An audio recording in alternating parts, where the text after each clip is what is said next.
আসসালামু আলাইকুম। সবাই কেমন আছেন? আশা করি সবাই ভালো আছেন। আল্লাহর রহমতে আমরা সবাই ভালো আছি পরিজন নিয়ে। তো আজকে আপনাদের মাঝে আর একটা ভিডিও নিয়ে চলে আসলাম। এখানে আমি আটা নিয়ে নিয়েছি, দেখেন আটা না সরি ময়দা, এক কাপের চেয়ে একটু বেশি ময়দা নিয়েছি। তো এখানে লবণ আর 1 টেবিল চামচ পরিমাণ তেল দিয়ে এটা মাখাই নেব। এটা আমি করতেছি, এটা আমি একটা সন্ধ্যার নাস্তা বানাবো আলুর পুর দিয়ে। যাই হোক, এটা আমি এই যে মাখাই নিতেছি। মাখাইয়া এটা 10 থেকে 15 মিনিটের জন্য এটা রেস্টে রেখে দেবো। তো এখানে এই যে গরম পানি দিয়ে, হালকা কুসুম গরম পানি দিয়ে আমি আটাটা মাখাই নিতেছি।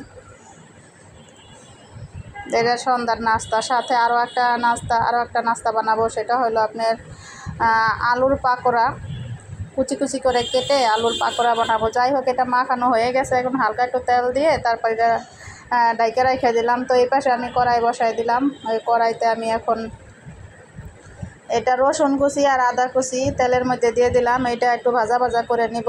তারপরে আমি এখানে আলুটা দিয়ে দিব। তারপরে যত ধরনের মশলা আছে, যেমন হালকা হলুদের গুঁড়া, মরিচের গুঁড়া, তারপরে আপনার গরম মশলা গুঁড়া, জিরা গুঁড়া, ধনে গুঁড়া, এগুলো সব দেওয়ার পরে একটু ওই যে ম্যাজিক মশলা আছে সেইটুকু দিয়ে দিব। ওইটা দিলে একটু টেস্টটা ভালো আসে।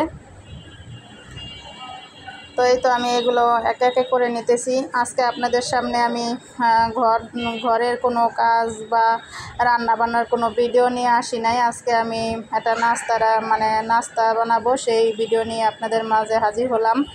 তো আমার ভাইয়া আপুরা যে যেখান থেকে ভিডিওটা দেখবেন, একটা লাইক দিয়ে দেখা শুরু করবেন। আর যারা অলরেডি দেখে ফেলেছেন তাদেরকে অনেক ধন্যবাদ। আর যারা এখনও দেখেননি, প্লিজ একটা লাইক দিয়ে দেখা শুরু করবেন। আর আশা করব যে পুরো ভিডিওটা আপনারা দেখবেন। পুরো ভিডিওটা দেখলে আমাদের জন্য হয়তো একটু ভালো হবে। আর ভিডিও দেখতে দেখতে যদি কোথাও কোনো অংশ এতটুকু ভালো লাগে, প্লিজ আমার চ্যানেলটা সাবস্ক্রাইব করে দিবেন। অল অপশন বাটন ক্লিক করে দেবেন, যাতে নতুন নতুন ভিডিও আপলোড দিলে আপনাদের মাঝে পৌঁছে যেতে পারে। তা আপনারা সময় সুযোগ বুঝে আমার ভিডিওটা দেখে নিতে পারেন। এই তো আমার আপু ভাইয়াদের, আঙ্কেল আন্টিদের কাছে আমার চাওয়া। যাই হোক, কথা বলতে বলতে আপনাদের কাছে সব কিছু বলার পরে যে দেখেন আমি এখানে এই যে পাকোড়াটা করে নিতেছি। এই যে পাকোড়ার জন্যে এখানে যে পেঁয়াজ, আর এখানেও আমি রসুন কুচি আর আদা কুচি এগুলো দিয়ে দিলাম। সাথে ওই যে যা যা মশলা আছে সবই দিব। দেওয়ার পরে এখানে চাট মশলা অ্যাড করবো, এখানে চাট মশলা যেটা ওটা অ্যাড করব। তারপরে এটা কর্নফ্লাওয়ার আর একটু ময়দা দিয়ে এটা মাখায় নিব। এই তো আমার এগুলো দিয়েই আমি এই যে এটা হলো ময়দা, তারপরে দিতেছি আর কর্নফ্লাওয়ার 2 চামচ, যাতে একটু মুসমুসে হয়। আর কাঁচামরিচ দিয়ে দিলাম সাথে। এগুলো সব কিছু দিয়ে একে একে, এটা হলো চিলি ফ্লেক্স, এগুলো সব একসাথে দিয়ে তারপরে আর কি মাখাইয়ে নেব।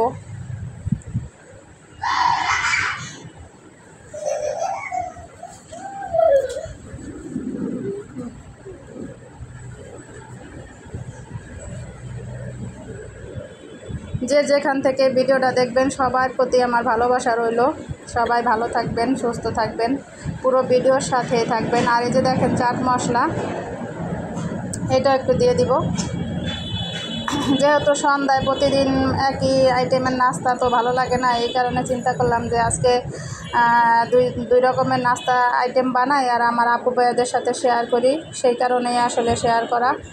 যেহেতু রান্নাবান্নার ভিডিও বা ঘরের কাজকামের ভিডিও প্রতিদিন আসলে দিলে তো সবার ভালো লাগবে না, তাই একটু অন্যরকম ভিডিও আসলে বাহিরে ঘরে তো যাওয়া হয় না, এই কারণে অনেক ধরনের ভিডিও আর কি ছাড়া হয় না। বাসায় যেহেতু ফ্যামিলি ব্লগ আর কি, এই জন্য বাসায় যা যা করি সেগুলোই দেখানো হয়। যাই হোক, আপনাদের সাথে কথা বলতে বলতে এদিকে আবার এই দেখেন আমি এটা মেখেও নিছি। সব ধরনের মশলার নাম তো আমি বলেই দিলাম। এখন এটা মাখাই নেব। ভাবছিলাম একটু পানি দেবো, দেখি যে না, এটা মাখাইতে এমনি পানি ছেড়ে দিছে। এখানে আর পানি দেওয়ার কোনো প্রয়োজন নাই, এটা মাখালে এমনি পানি ছেড়ে দেয়। আর এইদিকে আমি যে 15-20 মিনিটের জন্য আটাটা মেখে রাখছিলাম, সেইটা এখন এই যে বেলে নিব। আপনারা চেষ্টা করবেন একটু পাতলা বেললে ভালো হয়, কারণ মোটা হলে এটা তাওয়ায় যখন ছেঁকতে যায় তখন ভিতরেরটা কাঁচা থাকার সম্ভাবনা থাকে। এই কারণে যখন এটা বেলবেন একটু পাতলা করে বেলার চেষ্টা করবেন। তো এই তো আমার পুরটা আমি যে রেডি করছিলাম সেই পুরটা আমি এখানে দিয়ে দিলাম। আসলে এটা এইভাবে বানালে অনেক টেস্ট হয়, যেহেতু ভিতরে আলু পুর থাকে। অনেক মজা একটা নাস্তা, সন্ধ্যার চায়ের সাথে জমে যাবে। এভাবে বানিয়ে খেয়ে দেখবেন, অসাধারণ লাগে।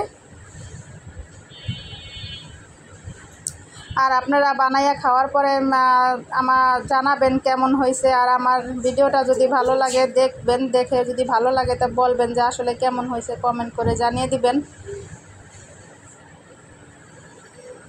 তো আমি আপনাদের সাথে দুইটা শেয়ার করলাম আর কি। চারটা বানাইছি। আমাদের এই চারোটা লাগবে না, আসলে একটু বেশি হয়ে গেছে আটা মাখানো। তো তারপর আপনাদের সাথে দুইটা শেয়ার করে দেখাইলাম আর কি। চারিপাশে পানি দিয়ে নেবেন যাতে ছুটে না যায়। আর আমি তো এটা ডুবো তেলে ফ্রাই করব না, এটা আমি হালকা তেলে ফ্রাই করব। তো ফ্রাই করে যখন করব, ভাজবো, তখন আপনাদের সাথে শেয়ার করব। তো এই তো দুইটা বানাইয়া দেখাইলাম, আর বাকি দুইটা এই যে পরে বানাইতেছি আর কি অফ ক্যামেরায়। তো যাই হোক, আমার বানানো শেষ। এখন আমি এই যে দিয়ে দিলাম, তিনটা দিব। আসলে তিনটা দিলে এখানে বেশি হয়ে যায়, তারপরও তিনটাই দিব, যেহেতু আরও ওই পাকোড়াটা ভাজা লাগবে। তো এইভাবে আগে পিট ওপিট করে হালকা মানে চেপে চেপে আপনারা আগে ভেজে নেবেন। তারপরে যদি এখানে একটু তেল দেন তাহলে এটা ফুলে যায় ভিতরে আর কি, ফুলে ওঠে। চেপে চেপে ভাজলে এপাশ ওপাশ করে তারপরে আপনারা তেল দিবেন। তারপরে এটা দেখবেন যে খুব সুন্দর ভাজা হয় আর মচমচা হয়। যাই হোক, ভালো লাগে আর কি চায়ের সাথে সন্ধ্যায়।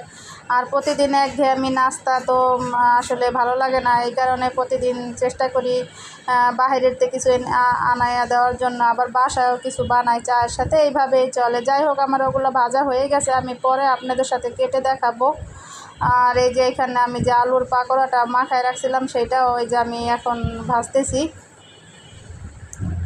তো মাশাল্লাহ দিলে এটা অনেক মজা হয়েছিল। আর সাথে যদি একটু সস হয় তাহলে তো আর কোনো কথাই নাই। তো আপনারা বাসায় ট্রাই করবেন।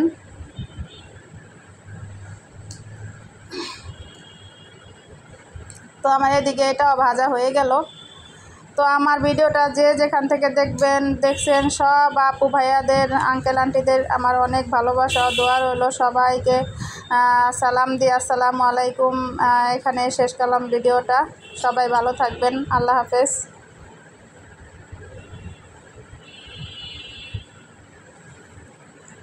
তো এই যে আমি এটা দেখাই দিলাম যে ভিতরে ফাঁকা হয়ে গেছে আর জিনিসটা অনেক মশমশা হয়েছে। সবাই ভালো থাকবেন। আসসালামু আলাইকুম। আল্লাহ হাফেজ।